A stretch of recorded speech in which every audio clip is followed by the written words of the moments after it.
Hello সবাইকে, কেমন আছেন সবাই? আজকের ওয়েদারটা খুবই খারাপ, মনে হচ্ছে নতুন করে আবার শীত চলে আসতেছে। সকালবেলায় আমি এই চারাগুলো পুঁতেছি। চারাগুলো বৃষ্টি ভাবি থেকে নিয়ে এসেছি। ভাবিদের ছাদে প্রচুর পরিমাণে টমেটোর চারা হয়েছে। আমি দেখেছিলাম, বলছিলাম ভাবি আমাকে কয়েকটা চারা দিন। ভাবি আমাকে একটা টব ধরেই দিয়ে দিয়েছে। ওখানে তাও 50-60টা চারা ছিল। যখন চেয়েছিলাম তখন ভেবেছিলাম ছাদে লাগাবো, কিন্তু ছাদে 6 তলার কাজ চলছে। এই জন্য ছাদে যত টব ছিল, সবজির বাগান ছিল, সবগুলো বারান্দায় নিয়ে এসেছি। আবার কিছু মাটি আমি বস্তায় ভরে ফেলে দিয়েছি। আসলে বারান্দায় জায়গা খুবই কম, এত কিছু আটানো সম্ভব না। প্লাস্টিকের টবগুলো যেগুলোতে গাছ লাগানো হয় ওইগুলো আমার অনেক ছিল, বলতে গেলে প্রত্যেকটা গাছই ওই টবেই লাগানো ছিল। আসলে রোদে পচে পচে নষ্ট হয়ে গেছে, ভেঙে গেছে। ভাবছি এইবার আর টব কিনবো না, সবগুলো 5 লিটারের তেলের জারে লাগাবো। এটা রোদেও পচে না, বৃষ্টিতে ভিজলেও নষ্ট হয় না, একদম লাইফ গ্যারান্টি। শুধু একটু কালার করে নিলেই হয়। আমার কয়েকটা টব অবশ্য কালার করা আছে, বাকিগুলো কালার করা নাই। ভাবছি সময় বুঝে ওইগুলোও কালার করে নিব, তাহলে বারান্দায় একটু দেখতে সুন্দর লাগে।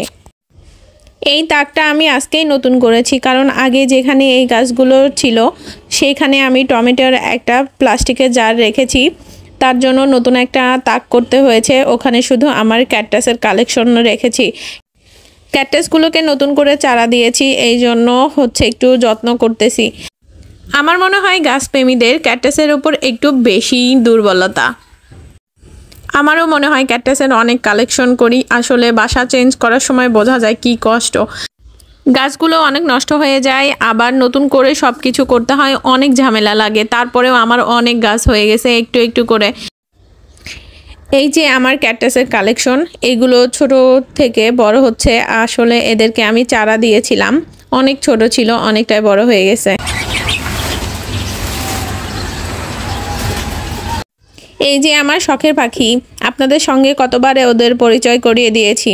সকালবেলা হলেই এত গল্প শুরু হয়ে যায় ওদের মধ্যে, খুবই ভালো লাগে।